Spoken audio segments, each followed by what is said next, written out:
The South Africans know him as Nikki's dad. And the Americans know him as the guy who acted like a dinosaur and hid behind a plant. We now would like to hear from Doug, the father of the bride. Hello and good evening to everybody. It's so nice to have you here this evening, and I hope we all have a wonderful time. Many obviously have come long distances. Members of Trav's family from Northern California, and Jen's family, no part of my family. From Australia, those are the Mad Hatters. And then, of course, their friends from London, Johannesburg, KwaZulu-Natal. Also those who came from nearer afield, our Cape Townian friends and family, Manus and Somerset West. And those even closer, the Gucci's from all the way from Llandudno. So we're glad you can make it, and again, have a wonderful evening. We'd also like at this stage to remember those that couldn't be with us tonight. We think of Travis's 4 grandparents, and he has a grandmother, a great-grandmother, that's Rhett, Travis's father's mother, and she's 96. Watches over 100 games of baseball every year. Pretty good. Anyway, so we'd like to remember those people, and of course the friends who couldn't come here from California, and then of course also we'd like to remember Nikki's 4 grandparents who have all passed on. So thank you, Dave and Mickey here at Seikobosi, together with their staff. I know you've done a very good job. I'd also like to thank Roger Horwood, who's got that happy disposition. I've never been to a function where he's been where it hasn't been more pleasant because of his presence. Thank you very much, Roger.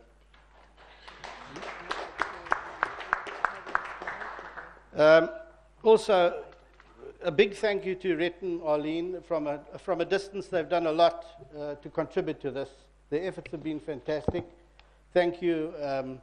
And Arlene, obviously the artist in the family, she's been responsible for those little luggage tag favors in front of you on the table.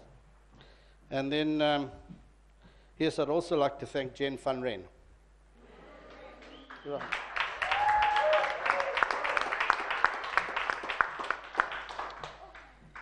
Yeah, much of the preparation has also come from, quite frankly, from the couple themselves. From Travis is not bad on a computer, and as we all know, and so well done. And then a big thanks to these 3 bridesmaids, Jubes, Little Nick, and Lulu. They don't just look terrific, they are terrific. Thank you very much.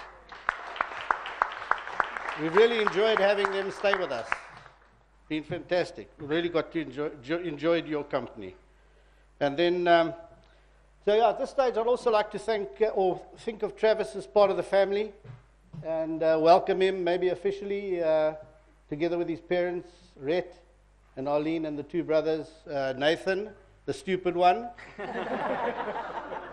and Jared. Welcome. So, although it's with sadness that we see our only daughter moving, starting a married life in San Jose, in Northern California, we know that the one she has chosen, or they've chosen each other, loves her very dearly, and you can see that by the number of things, thoughtful things Travis does for Nikki, which of course includes that really memorable proposal video. Yeah. So we encouraged by the love and affection that Arlene and Rhett have given Nikki, and also Nikki was there in December last year, and the family and friends, Matt and the rest of the crew, have really been welcoming to Nikki. So we thank you very much. We know that she's going to a good place from that perspective. So, yeah. And I think it's fair to say that Rhett and Arlene have done a good job in raising their son.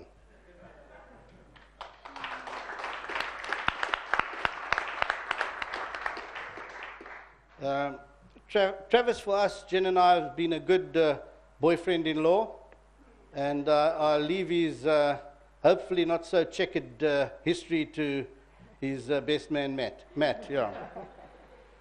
Yeah. But I can say a few things about Nikki. First of all, I really think Nikki looks, I had lovely, yeah, but I think it's beautiful tonight, so.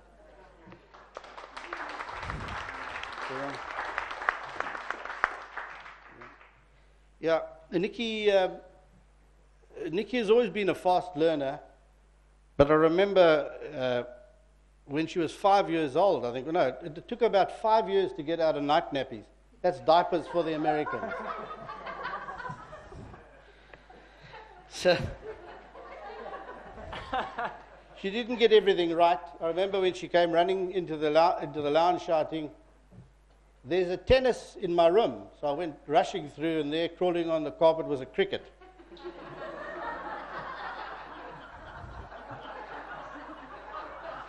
So we had trouble with Nikki and David of a different nature. Every year we used to go up our destination, Plettenberg Bay. We used to go and camp there. The kids loved that. And of course, in those days, they didn't have an idea of time. So 1 hour equated to one MacGyver, right? Remember the program that the kids watched in those days? So they'd shout out, how many MacGyvers left? And Jen and I'd say, and then they'd laugh. And of course, Nikki with this laugh, which I'm sure you quite a lot of her friends know about now. She was the head cook and bottle washer when it came to this laugh. David joined in, of course, drove us mad, and we threatened to stop the car on a number of occasions, kick them out, and let them walk back to Cape Town. So I hope, Travis, that I'm sure you've encountered this problem. So maybe you can enjoy peace and quiet early in the morning when Nikki hasn't quite woken up yet. Yeah, as the children got older, there was a lot more discipline in our home. Nikki was very strict with particularly David and myself.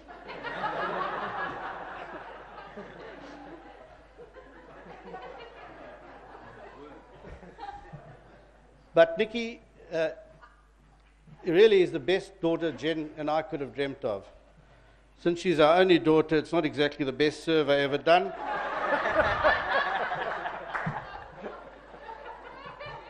But Nikki was an exemplary student. She never gave us a moment's trouble or worry. And, we're very proud of her. Nikki's she's honest. She's got good morals. She's got very good values. Where you stand with her, she'll give you good advice. In fact, when she was a little girl, a very little girl, I remember, we called her Sensi, which was short for sensible. So I know she's my princess and I'm biased, but nevertheless. And, at this time I'd really like to say that Nikki has always had lovely friends. At Camp Space School, all 3 schools, UCT, KwaZulu-Natal, Stacey, etc., and then London. Thank you. You've all contributed to Nikki's character, and I thank you for that.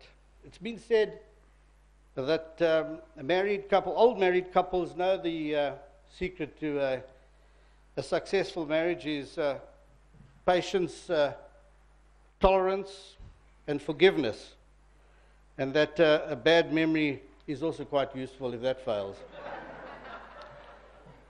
But more seriously, my advice is that the pursuit of wisdom is the key to a good marriage and, in fact, a fuller life.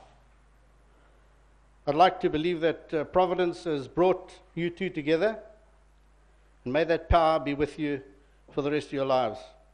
Nikki will be a wonderful wife and mother, hopefully, and all of us here, I'm sure, wish you every happiness in your journey together. That's enough said. I'd like for you all to be upstanding, and let's propose a toast to Mr. and Mrs. Salya.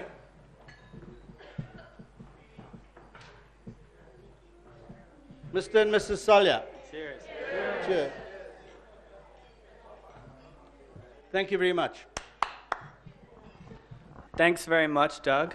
I think we all know if it wasn't for Doug, we wouldn't have Nikki here with us tonight.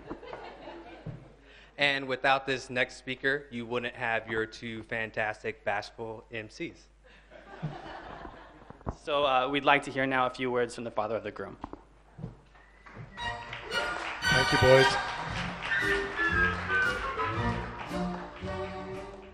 I, too, would like to thank everyone for coming tonight. I looked at the guest list when Travis and Nikki were keeping us up on today's events, and it was amazing to me that, as best as I can recall, we have family or visitors here from 5 continents, 5 out of the 7 continents. That's how much love and friendship there is for this couple. I don't know of a marriage that has had 5 continents represented by their family and friends. So congratulations to you on that. That makes this evening all the more special. A special thank you to Doug and Jen. We've obviously only known them for a few months, but they've been tremendous to work with on this wedding. I think you'll agree with me. Today's ceremony was beautiful, and the reception here tonight is just as beautiful. And just as important to us, our week here in Cape Town, they have been just absolutely fabulous hosts. They have welcomed us as part of their family. They've been so kind with their advice and their hospitality. We can't thank you enough. Both Arlene and I appreciate that very, very much. So thank you for that.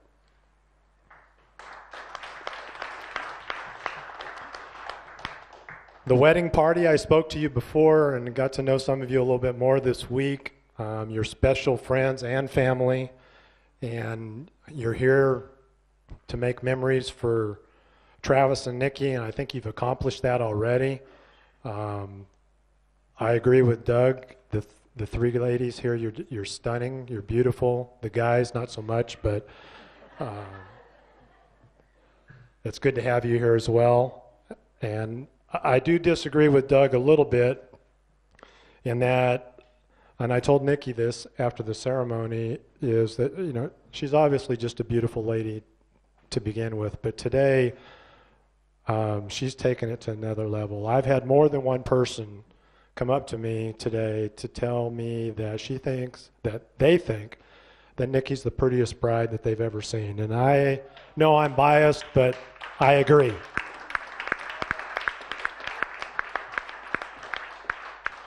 And one final thing about the wedding party, I'd like to thank Travis and Nikki for including our other 2 sons as part of the wedding party. You know, when they grow up and you have 3 boys in the house, it's not very often that they get along.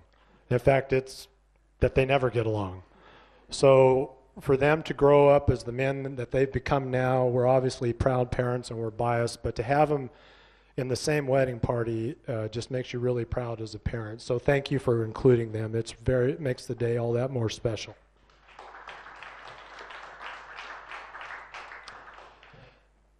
So to the beautiful couple, first to Nikki, we sent you an email that you may recall the day after the proposal, the super confidential proposal that nobody in the world saw.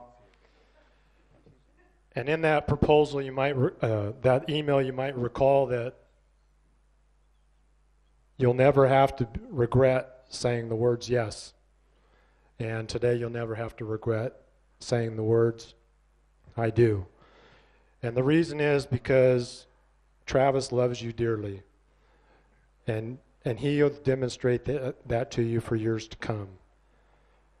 You'll always be a Van Rensburg. There's no question about that. But now you're also a Salya. And we're proud to have you as our #1 favorite daughter. And we welcome you into our family, not just me and Arlene, but all our family that you met when you were in California during the Christmas time period.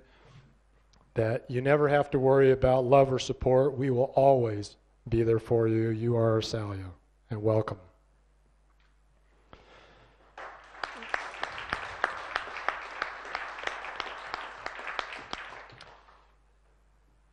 And now for the little bit harder part. Travis. I think David's a little more techie than you, but for the time being, we'll let you stay number one. Travis, you're a loving, hardworking, caring, and I know I'm biased with these comments. That's what a dad's supposed to do, right? But he really is. Fine young man. Those qualities are going to make him a great husband and at some point, hopefully, an outstanding father. And I can only wish for him that he have a son or daughter that's as outstanding as you have been for us. Hang with me. And so now for the very special part. The two of you have been on a journey to find love and happiness that will last with you forever. And based on what we've seen, not only recently, but in the past several months, I think you've both found it. You've been patient, and for God's sakes, you're on the opposite ends of the world. So I don't think that you could go any farther than to find true love than what you've done here tonight. And so on behalf of our family and everyone that's here today, if everyone would please stand again.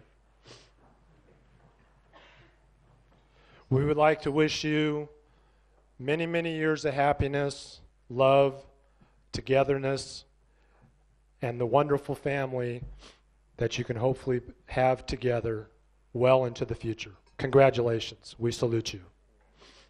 Cheers.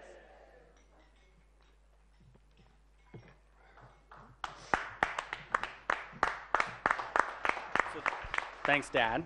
That was beautiful. And at this point, the groom would like to say a few words. And apparently, because it's his own special day, there's nothing we can do to stop it.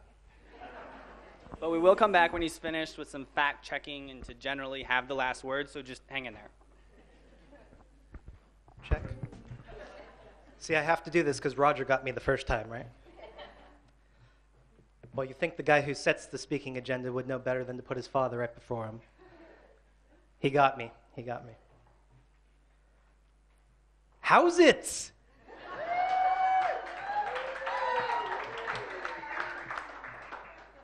What a kiff jaw, eh? All right, I know I'm standing between you guys and dinner, so I want you just to rest assured that I'll be done just now. Or wait, or is it now? I may never get that one right. Ladies and gentlemen, I stand up here on behalf of my wife and I.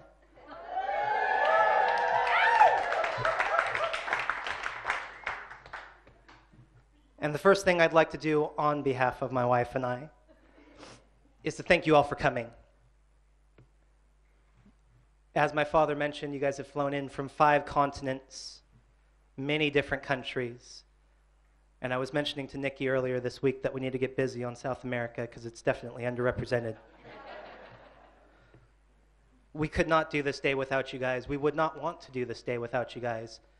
And having all you here with us means the world to us. I'd also like to take a moment to recognize those that could not be here with us today, whether that's those that have passed or those that were physically unable to make it. And I left my champagne, so I'm going to go get it. But I wanted to raise my first toast to all of you and to those who could not be with us today. May they be with us in spirit. Thank you.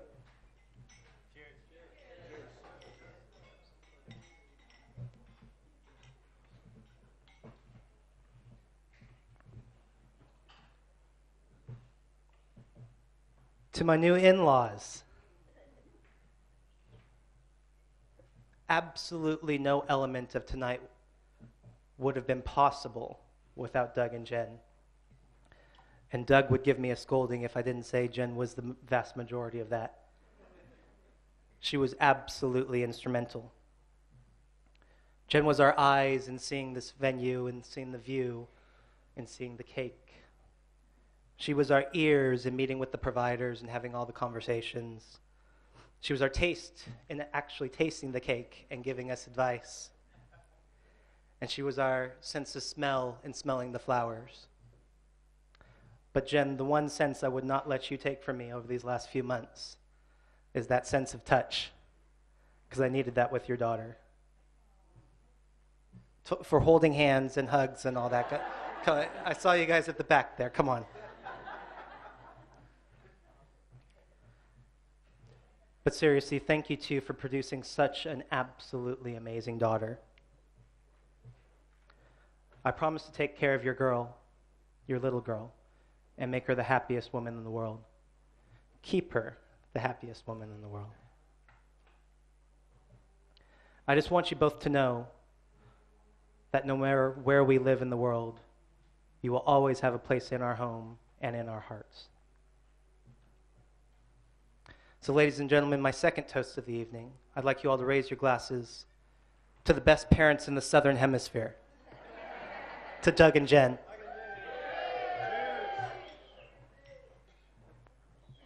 Now, I've met many of you tonight, the last few days, last few weeks, last few months. And I know what you guys were thinking. You thought to yourself, self, where does this witty, charming, handsome, intelligent, yet very, very humble man come from? And then you've met my brothers. And then you heard my brothers. And you thought, surely Travis must be a self-made man. But ladies and gentlemen, I stand here before you to protest that I'm not. I'm my parents' child. And Mom and Dad, you got it right the first time.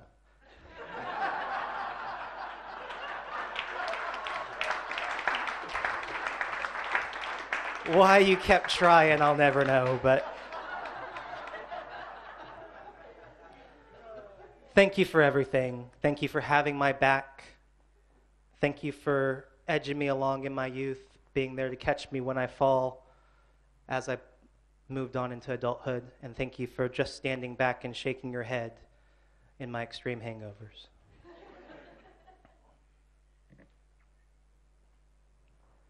Without the skills you have given me, there is absolutely no chance I would have been able to charm such an absolutely amazing young woman. And there's definitely no chance I would have had of convincing her she's getting a good deal in it.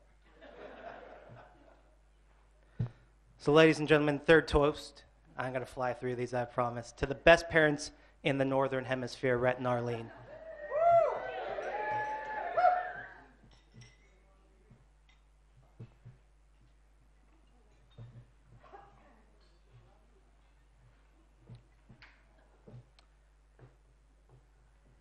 So you guys may be familiar with the saying that no one should look more beautiful than the bride or more handsome than the groom. When I saw my brothers getting dressed today, I knew I had no challenge.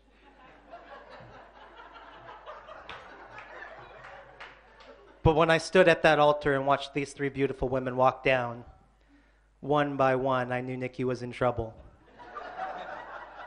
And then I saw my beautiful bride.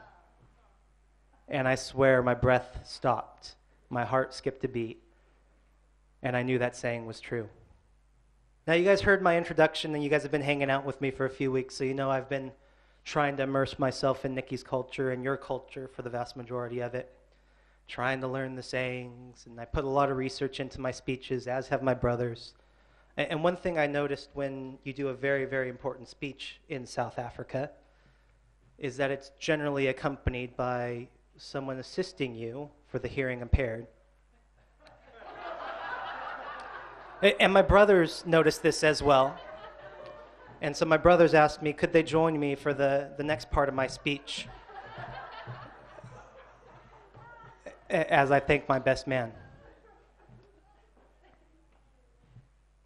Matt.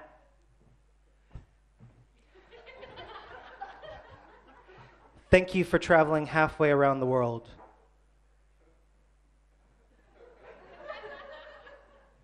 To stand next to me today. You're an amazing firefighter and father, and someone I admire. You've always been there to listen to me and give me friendly advice, which I, of course, always listen to. I can't wait for your speech and your dancing. Hopefully you can hold it together. But if not, I understand.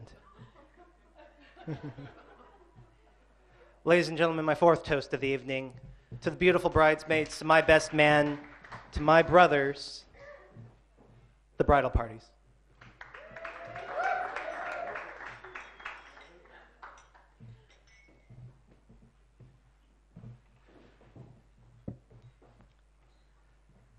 Now, last but absolutely certainly not least, my beautiful, beautiful bride, my wife.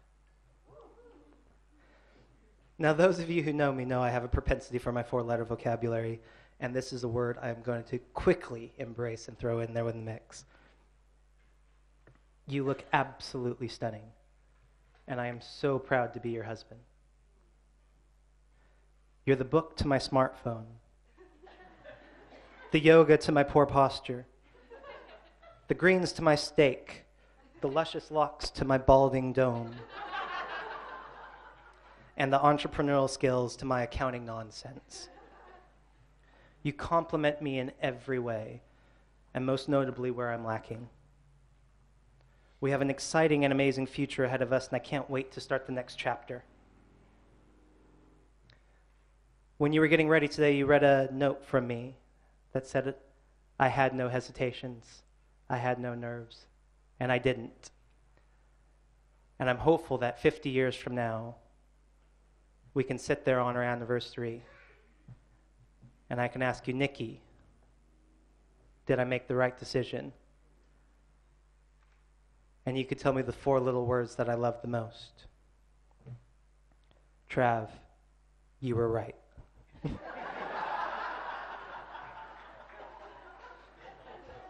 Ladies and gentlemen, to my blushing bride, Miss Nicola Jane Van Rainsburg Salia.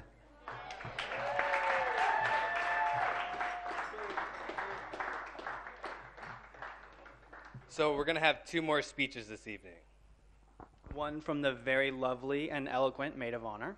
and one from the best man, who's also sort of lovely and kind of eloquent. Wait, are those words, do those mean different things here, like chips and pants? No, but we're throwing the term around, best man, so... Oh, okay, fair enough. So we'll go ahead, we'll start with the maid of honor, Jubes, and then we will go with the best man, Matt. Jubes, please join us. Hello everyone. In case you don't know, I'm Jubes, Nikki's maid of honor, and what an honor it has been. I have decided that I needed to get up here tonight to say a little something, as I have a duty to all the Americans here that don't know Nick that well. Let me explain why I have this duty. When Nick and I arrived at the hospital in Nakopo on the 2nd of January 2006 to start our new jobs as part of our community service year, Nick and I had only ever spoken on the phone once and met at a restaurant in Cape Town briefly.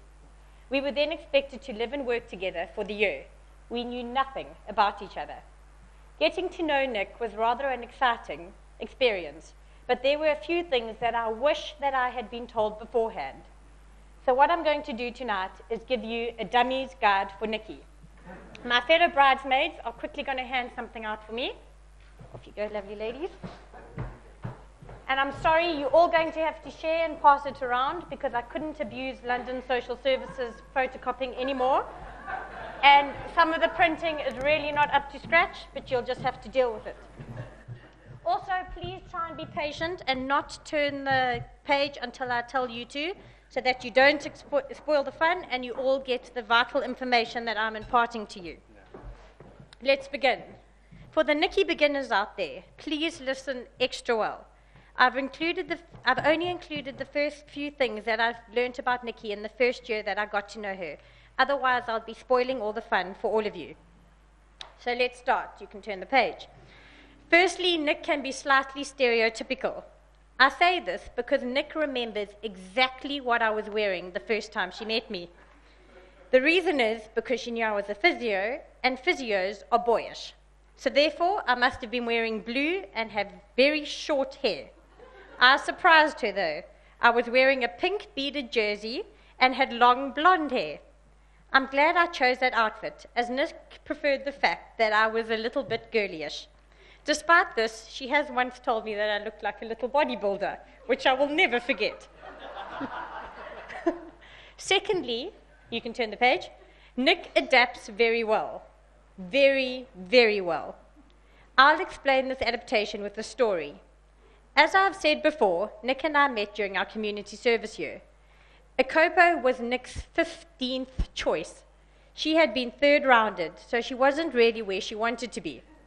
Nick was also a Cape Town girl, so she was used to home comforts and the accessibility of shops, beaches, clubs, pretty much everything and anything on her doorstep. She had also come from living with her parents in a beautiful apartment in Camps Bay and then Sea Point. What awaited Nick in Akopo was very far in distance and resources from her lifestyle in Cape Town. Nick and I were initially expected to live in a flat above a shebeen. That's a bottle store in downtown, which is the dodgy part of town for the Americans. And this flat had the hospital sheets for curtains, stained baths and toilets, and old food in the fridge. We were very lucky that we managed to have bought this house, and we found alternative accommodation on a farm.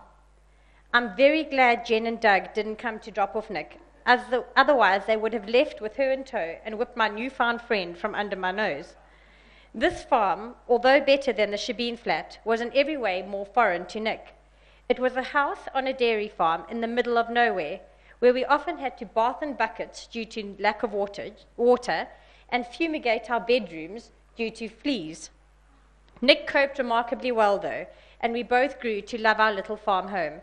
Nick, adapting to America is going to be a breeze. Very, very importantly, you can all turn the page, Nick loves to eat. Don't let that little body deceive you. Nick must have the fastest metabolism on earth, or she has worms. If I had to summarize that year in Akopo, I would use 5 words: smashing food in our faces. Our lives revolved around food. Shopping at the Spaza shop, which was the only grocery store in a radius of 10 kilometers, and demanding that the manager order in chickpeas and coriander. Getting home each night and cooking up some delight together, like butternut and lentil bobotie or Jamie's chicken pie, and making sure that we visited every restaurant in the area, especially Trevelyan, often. Nick taught me a hell of a lot about cooking that year and probably ignited my passion for weird and different foods. Nick also taught me how to say food words correctly, like ciabatta is ciabatta and camembert is camembert. Nick also loves to learn a new word or two. Our vocab, you can turn the page, increased dramatically that year, and that's mainly thanks to Stacy and Digby. Some very important words are needvi, nightmare, ha, yeah, awesome, work, yeah, yo, hell of a thing, finish klar, and IBF, which is also known as irritated body feeling. Nick also loves to pull a face. You can turn the page. Just have a look at the next few photos. I think they speak for themselves. Nick loves a bit of an adventure, and she also likes to feign sick leave. That year of community service, we Trans-Sky walked together, which caused Nick's hip some discomfort. And we also learned another new phrase, tulutilu ulu digas. For that trip, Nick didn't have enough leave, so she asked me to call in sick for her because I was actually ill and had a croaky voice, so I could pull it off a little bit better. We also went cruising that year with Mr. Dog, as you will see on the next page. Nick gives very good boy advice. You can turn the page. Stick, all I can say is that you were very tactful with many of the quality chaps that I picked up that year. Thanks for having faith in me and believing that I would eventually find the right one. A very important one, but it's also very difficult to abide to when you have alopecia like me. Nick hates hair. Don't ever leave your hair in the shower or on the floor. It's a no-no. Nick will even count them as she picks them up off the floor. So just to let you know how many you have dropped. Very, very important, especially for Travis. Nick hates mornings, hates them. You have to live with her to discover that. Don't talk to her in the morning. She doesn't talk back. You also soon discover that it's not you, it's just Nikki. Nick even asked me once why I have to be so happy in the mornings. I learned to stay silent after that and only talk when we got in the car on the way to work. Nick is also not the fan of being a passenger on any kind of motorized bike. She also is very good at realizing which point she needs to dismount before she gets hurt. You can turn the page. Nick can dance, and she loves to dance. No questions are asked when you tell a group of Indian fans that she is a famous dancer from London. That little body likes to move and can keep you entertained for hours. Much dancing took place at the Chicken Run, which was the local pub in Akopo. And this was usually Nick and I when we were keen for a dance. Often Stacey joined us too. And we also ended up doing our special dance, which you can see in the booklet. I'm sure Nick will show you later. Next page. Nick doesn't mind being called a nurse when she is actually the best OT ever.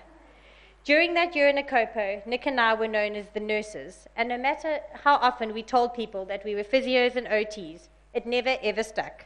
So we just stayed as being nurses. In honor of being a nurse, we even had a dirty doctor, naughty nurse farewell party. Despite that, Nick is truly the best OT in the world. She has grown so much and been such an inspiration from a professional point of view. Nick started her own practice in London, which was a huge success from word go. Nick, those American children are blessed that you're coming to make them better. Next, the next picture. Nick loves yoga. Nick was never one for exercise, but yoga is something she fell in love with. Nick is now a yoga instructor, and not only does that little body know how to eat and dance, it also knows how to bend in the most remarkable positions. Nick also loves to travel, and you can have a look through the next pictures as I'm talking. Nick and I have been very fortunate, and we've seen a lot of the world together. Firstly, we came to London together, and that first picture is from one of our first nights out in London. We also went to Italy together with Jen and Dougie to where the monks were buried. We went to Prague and Dam with Stace and Dill. We went to Bordeaux, where we smashed cheese. We went to Switzerland, where we freaking jumped out of a plane together. We went to Croatia, where Nick found me an Aussie farmer. Budapest with all the girls, which is the next picture. India, Morocco, Ireland, and I'm sure there are a few that I'm forgetting. Nick has also been on many holidays that I've not been on, and Nick loves to holiday, so I'm sure you will all get to go on holidays with her. Although good luck with the shortage of American leave that awaits you. Finally, or getting to the final three, Nick loves her family. Nick's family means the world to her, and she would go to the ends of the earth for them. They all are just as stupid as she is.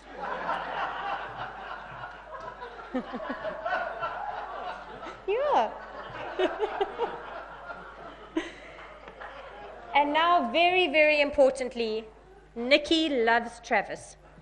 I was working in South Africa when Nick met Trav, and initially I didn't get too much information on this American boy, other than that they had been to Dublin together and had been on a few dates.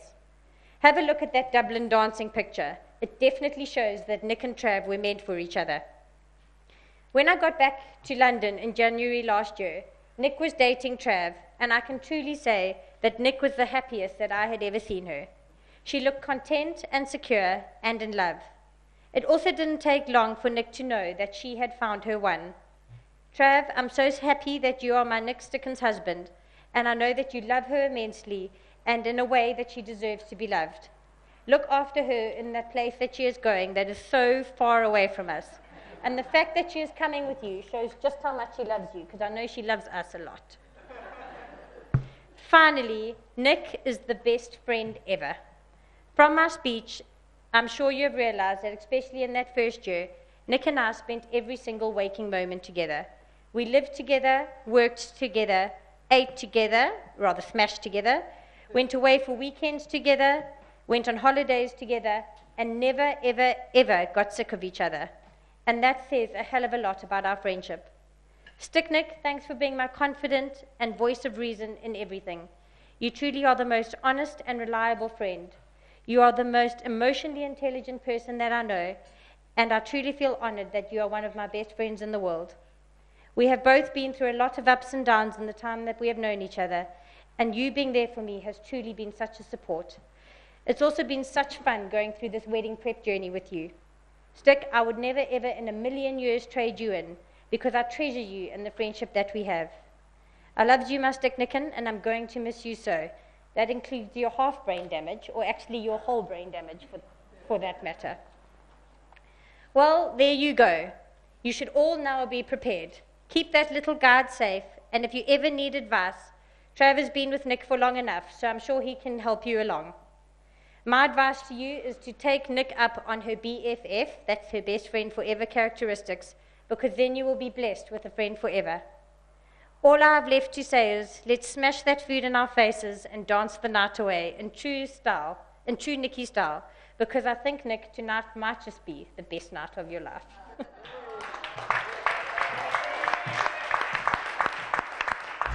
So keeping into the theme that Dumb and Dumber have established tonight of technology, and I'll let you figure out which one is dumb and which one's dumber, I'm going to be using my iPhone for my speech. So first I'd like to thank Rhett and Arlene for a great night last night at the steakhouse for the rehearsal dinner, so thank you. Thank you for taking care of me all these years, especially when I was passing out on your couch in Los Banos. But you've always treated me like a son, and I'll be forever grateful for that. Doug and Jen, thank you for your hospitality. As you can imagine, we were a little worried coming all the way to South Africa without our babies, but you guys have made us feel like we're at home, and thank you for watching over us.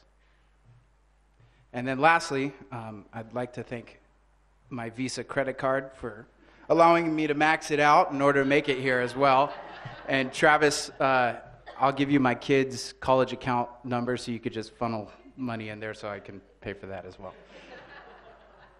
So when I found out about being best man, after that initial humility of being asked to be your best man, my next thought was, I've got to give a speech. So I went to my supportive wife of almost 6 years, and whom I've had 2 beautiful children with, and her first comment was, "You better not screw up," which my translation was, "You better not screw up." So thank you for helping motivate my speech. So Travis and I met about 12 years ago in college. We hit things off right away. We became close friends very quickly. So that being said, Travis has always been a huge part of my life since college. He was a groomsman in my wedding. He was there, one of the first ones there when my daughter was born, and he was also there when she took her first steps, which was a very, magical moment for us. But regardless of how close I've always felt to Travis, I still was flattered when he asked me to be the best man in his wedding. Although I do have a slight complaint about the way I was asked. Unfortunately, there was no music video where he invited close friends to sing. There was no web broadcast when he asked me. It was over a beer while we were walking back to our seats at a hockey game, which, Nikki, you have become a little familiar with. But regardless, I was still flattered. So with all this knowledge I do have of Travis over the years, Nikki, it's not quite as elaborate as Jube's booklet, but I thought I'd just give you a few words of advice, which I'm sure you already know about with Travis. So first, somehow Travis has this uncanny ability to be right about absolutely everything. You'll bring up some conversation and try and talk about some subject, and he'll stop you with a, well, actually, and then continue on with whatever the actual facts are. I don't know how he does it, but somehow he does, which is why I sometimes refer to him as Mr. Perfect. Second, if you ever have anything broken, whether it's a hair curler, hair dryer, anything along those lines, do not tell Travis that it's broken, because he will try to fix it. Case in point, he will attempt to probably replace it or fix it where it will be hardwired into your house through the electrical system. It'll be voice activated along with all the lights in your house as well. And that is a true story as well. Now, whether or not his project works is going to be another thing. But his ability to fix things doesn't just include electronics, because I knew for me, anytime I had an issue or a problem or something was broken in my own life, that I could turn to him and I know he would fix it right away, except for the time he tried to fix his Jeep and turn it into a smart car by installing a computer into the dash. I don't know how you ever sold that car either. So, Nikki, know this about Travis. First, he didn't have to tell me a thing about you for me to know that you were perfect for him, because he is always right in his decisions. And meeting you only helped confirm it. You've been absolutely perfect for him, and I've never seen him happier before. Second, know that he will be an amazing husband and best friend to you, because he will fix any and everything. And it becomes problems of the heart and mind, he'll be able to fix it, no problem. And now for Travis, I only have one piece of advice. Happy wife, happy life. Now that you're married, you are no longer right about everything. So, Travis, you've been my best friend for countless years, and I couldn't imagine going through the last several years without you. You've gotten me through countless times, and I could never repay you for that.